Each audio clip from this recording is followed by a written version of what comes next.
A paz do Senhor a todos. Estudo sobre suicídios e libertação de atos emocionais ou espirituais número 1.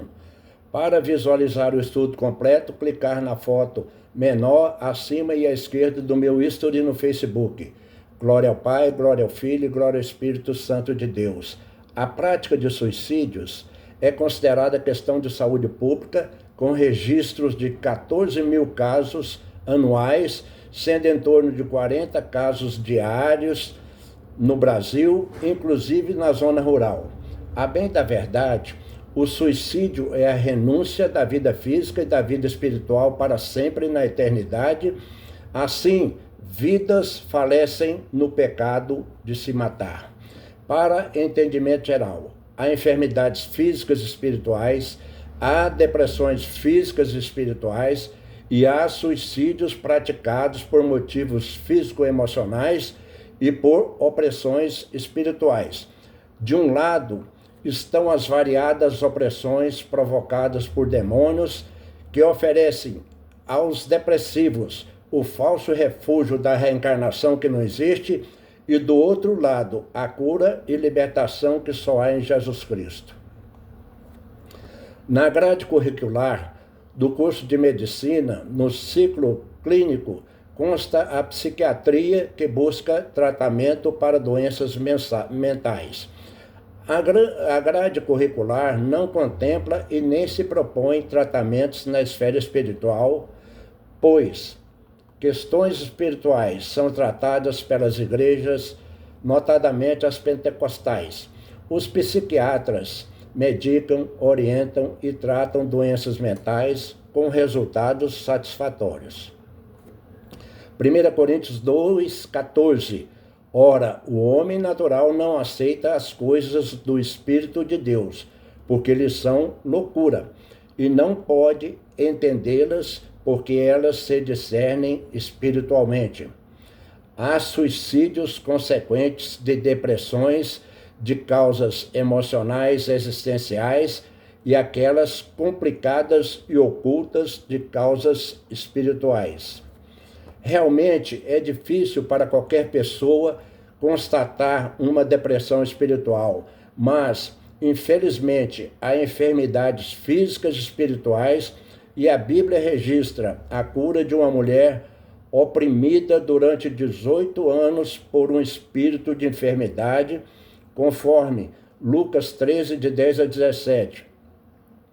Ora, ensinava Jesus no sábado da sinagoga, e veio ali uma mulher possessa de um espírito de enfermidade. Havia já 18 anos, andava ela encurvada, sem de modo algum poder endireitar-se.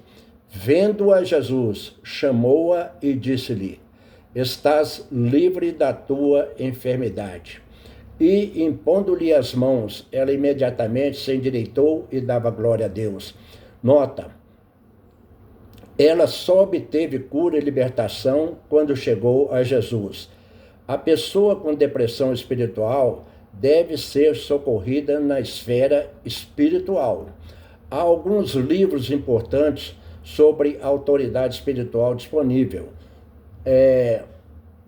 A missionária Ione Moraes escreveu o livro Conhecendo para Guerrear, que é uma obra extraordinária sobre libertação espiritual e pode ser encontrado na Amazon.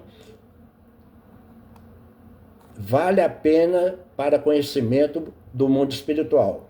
Também Kenneth Hagin publicou um livro sobre autoridade espiritual e outro sobre dons espirituais, que são ótimos. Há bons livretos sobre batalha espiritual disponíveis em livrarias evangélicas. Vejamos a ira, o ódio no coração, que é uma porta que pessoas abrem e dão legalidade a demônios para entrar em seus corpos para obras injustificáveis. Efésios 4, 26 a 27. Irai-vos e não pequeis. Não se ponha o sol sobre a vossa ira, nem deis lugar ao diabo. Nota, este texto orienta pessoas sobre o necessário controle sobre a raiva com mansidão e domínio mental. Toda pessoa deve exercer paciência diante de questões tensas. Provérbios 25 e 28. Como cidade derribada, que não tem muros, assim é o homem que não tem domínio próprio. Devemos tomar conhecimento que no exato momento da ira de uma pessoa, o diabo entra e domina sua mente, anulando seu controle mental e realiza suas obras tenebrosas. Quantas pessoas são assassinadas em brigas de trânsito por motivo fútil de apenas uma aproximação ou buzinada? Quantas vidas se perdem pelas discussões em bares, embriagados e drogados por motivos diversos? No Brasil, a estatística revela que todos os dias em torno de 5 pessoas são assassinadas com brigas de trânsito.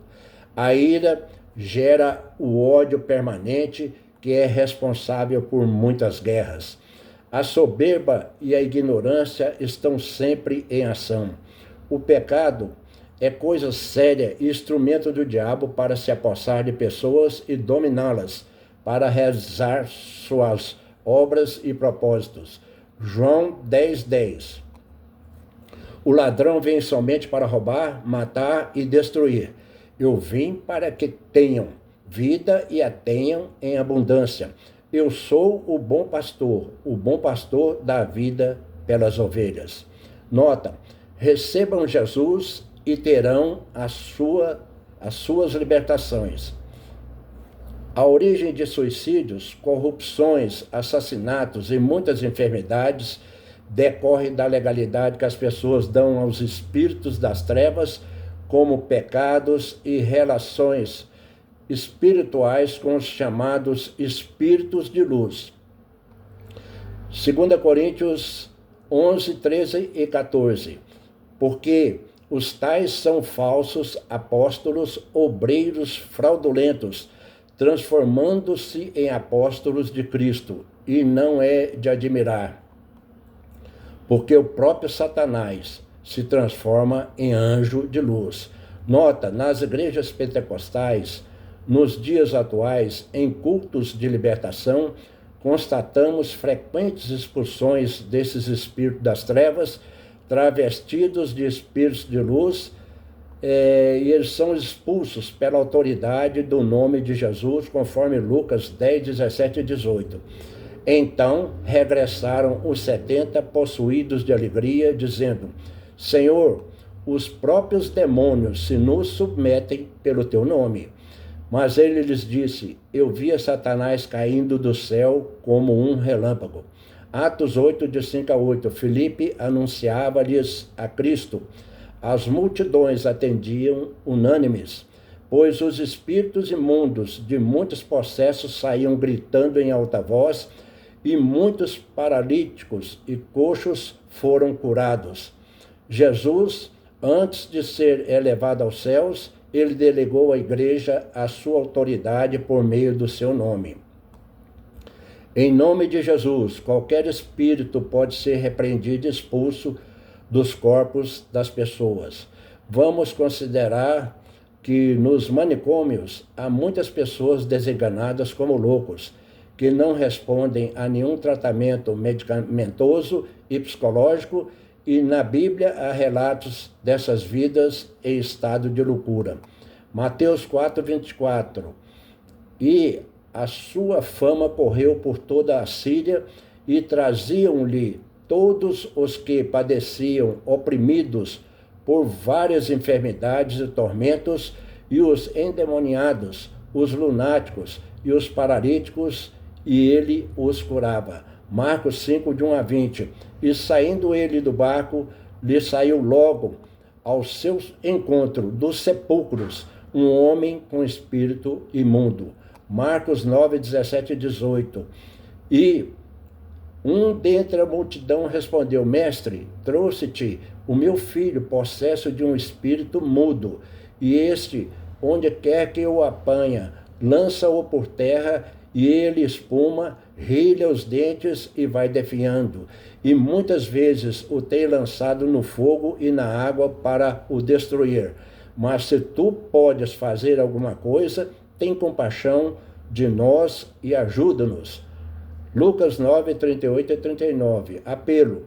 A salvação é um ato instantâneo e a santificação um processo para crescimento espiritual em busca de dons espirituais e estreita comunhão com Deus. Hebreus 12, 14. Segui a paz com todos e a santificação, sem a qual ninguém verá o Senhor. Porque ninguém seja faltoso, separando-se da graça de Deus. Não transformem em libertinagem a graça de Deus, que nesta oportunidade lhe é oferecida. Judas 4. Mateus 11, 28 e 29. Vinde a mim, todos que estáis cansados e sobrecarregados, e eu vos aliviarei. Tomai sobre vós o meu jugo e aprendei de mim, porque sou manso e humilde de coração, e achareis descanso para a vossa alma. Porque o meu jugo é suave e o meu fardo é leve. Nota, a salvação ainda está disponível para todos pelo amor de Deus em Cristo Jesus. Faça esta oração da salvação instantânea falando comigo. Senhor Jesus Cristo, eu te convido a entrar no meu coração e te recebo em minha vida como meu único Senhor e Salvador. Peço perdão por todos os meus pecados, arrependo e os deixo para sempre, e que Deus escreva o meu nome no livro da vida.